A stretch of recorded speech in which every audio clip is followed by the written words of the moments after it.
So again, before we panel loops this thing, let's go ahead and see what zero mesh is going to do. So we'll go ahead and just do same, keep groups, so that'll keep these lines nice and flat. Hit zero mesh, and it's doing quite a bit of smoothing. So if I do smooth groups border, let's go ahead and turn that down to 0. There we go. So we don't really need to smooth the group's border because we sliced it, so it should be pretty smooth already. So you can turn that down to 0, and that'll not turn these things into points. So another thing that we can try and do is, again, go down here to polygroups, do a quick merge stray groups, and if that doesn't work, hover over a face with your Z-modeler brush, hold down spacebar, polygroup a single poly, tap, hold down touch shift, and then just paint. So now these are all separate polygroups, and now we can get into panel loops. If you want to, you can also do the thing like we did in the backpack where you can split these things off and then go through and cap, which, you know what, let's go ahead and cap the arms and the legs here. So I'm going to hold down Control Shift, go to Select Rectangle, Control Shift Tap, Control Shift Drag to invert, Control Shift Tap, and then I'm just going to do a quick Delete Hidden, which for you will be Geometry Modify Topology Delete Hidden. And then I'm going to hover over an edge with my Z-modeler brush. We're going to do Close, Convex Hole, Touch, Touch, and then just to be safe, Control Shift Tap, do a quick Auto Groups, which for you will be under Polygroup Auto Groups. Control Shift Tap to bring everything back, then do a quick mirror and weld across the x-axis to make those both the same polygroups on either side. So anyways, feel free to use panel loops. I'm going to go ahead and use just Z-modeler just so I have the ultimate amount of control on this thing, and I want to keep it kind of simple. So here's what I'm going to do. I'm going to do, just piece by piece, I'm going to start splitting this thing off. So I'm going to hold down Control Shift, grab the pants, and then Control Shift Drag, Control Shift grab the bottom of the feet here, and we'll just do a quick Split Hidden, which for you will be under Split Hidden right here. And then we'll go ahead and split the shirt off. So we'll hold down Control Shift Drag, Control Shift to get the little arm ends there, the little cap, Split Hidden again, and then we got his face. I'm going to leave that alone for now. So we'll go back to his shirt here, just to go ahead and select that. And at the top here, I'm going to hover over an edge, and we'll just do a Close Convex Hole. And just tap, oops, if he taps, and then gives you more geometry, just kind of drag and then drag back. And I'll get rid of that geometry there and there. Control Shift Tap, and then just do a quick Auto Groups under your Polygroup menu. And then bring it back. So that one's looking good now. And now, of course, now you can go through here and you can bevel these edges using Z-modeler. Let's go ahead and go to the feet here, and then hover over an edge. Close that hole, Control Shift to isolate it, Control W to go ahead and polygroup that. That one's looking good. Now the head. This is where I'm going to have to decide how I want to do this. I think I know. So I'm going to go ahead and hover over an edge here. We'll close the bottom. That was weird. If it ever does anything weird, just do a quick Delete Hidden. Sometimes when you split or undo, you'll get some ghost geometry in there and it'll behave oddly. Then we'll hold down Control Shift, Control W. And now I need to decide how I want to handle this. I think what I'm going to do is duplicate this. I'll hit the duplicate button here. So I've got two identical heads. And one of these heads, I'm in solo mode. So if I turn off solo mode and I move this up, you're going to see I have two identical heads sitting there.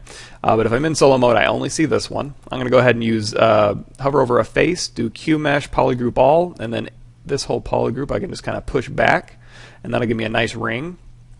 And I can select this head, hold down Control Shift, isolate just this front piece, do a quick Delete Hidden, which for you will be Geometry Modify Topology Delete Hidden.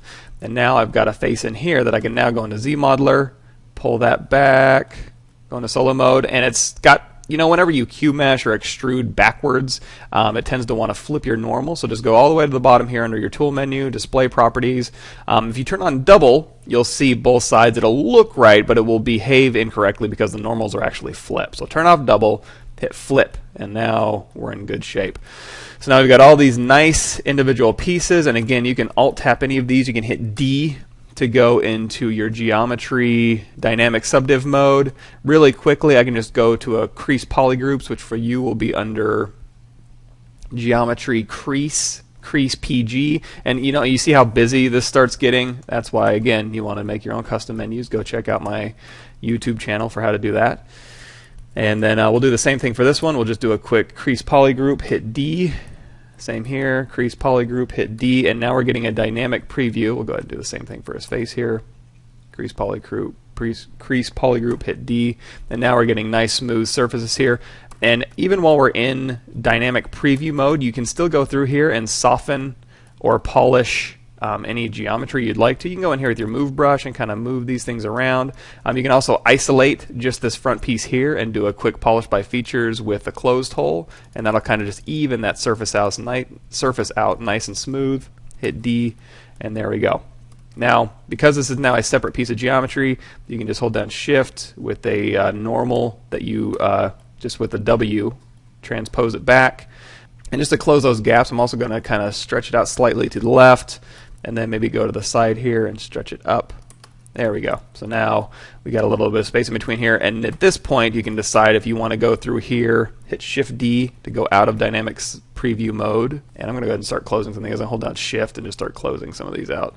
And then Dynamic Subdiv, you can turn that on and off by D and Shift D, and then we can hover over an edge. We can do a bevel, edge loop complete, and we can give these like nice fat bevels so that when we print this thing out and it's only 2 inches tall, we make sure they show up. So I'm just going to give this thing a really fat bevel here and a really fat one here.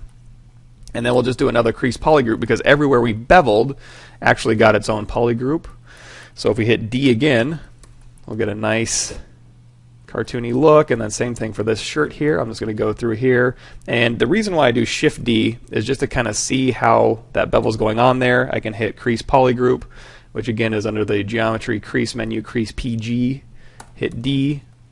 And there we go. We'll go ahead and do the bottom here. And you can also bevel while it's in dynamic preview, but because it isn't creased yet, it's kind of hard to tell what's going on. You can go ahead and crease it and see, but again, I just like to hit Shift D first, make the bevel, crease polygroup, hit D, and then I'm back where I started.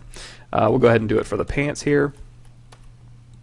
Shift D, bevel these pants quite a bit, crease polygroup, D, and there we go. Now you don't have to just keep these pants here. You can go in with your move brush. You can move them around. If you want to just kind of tighten these things together, you can actually go through and combine them and pinch them together if you want to with your pinch brush. You can also isolate these and then do a quick polish by features close circle to maintain your volume, and then bring everything back. Control Shift, kind of smooth that out a little bit. If you are getting dimpling on some of these areas where there's kind of the thing in here, you can actually hit D to do a preview, and then go in with your H polish brush. Oops. And then you can actually just manually just polish these things down to compensate for any kind of dimpling or pinching you might be getting on some weird geo. So, not looking too shabby. I'm going to push his head back just a little bit more. And same thing for the head as I was talking about with the H polish. If you're getting any weird dimpling, you can go through there and manually fix the geometry, or you can just go through here and H polish and just really quickly compensate for some odd geometry you might have in there. So there we go. Now if you want to go ahead and exaggerate these as well, I'm going to Alt-tap this top backpack, hit Shift-D, go into solo mode, and I can actually grab this top line, hover over it with edge, hover over an edge, hit spacebar, and then do a slide edge loop complete. And we can just slide this edge loop to give it a little bit more of a bevel.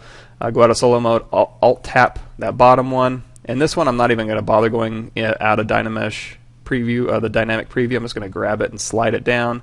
Alt-tap this one, hit D. Alt-tap this little button here, hit W, maybe push that in a little bit further. And there we go. Let's make that a little heavier bevel. Now of course you can go in here, and if you want to overlap this top of the backpack maybe, give it a little bit more of a natural look, like it's a backpack flap that kind of has to hang over a little bit. Just use your move brush. We're in dynamic preview, so it looks really high res, but we're really just grabbing that low res envelope here. And we're still in, we still have our X symmetry turned on, so we only have to do half the model. There we go. That looks a little bit better, I think.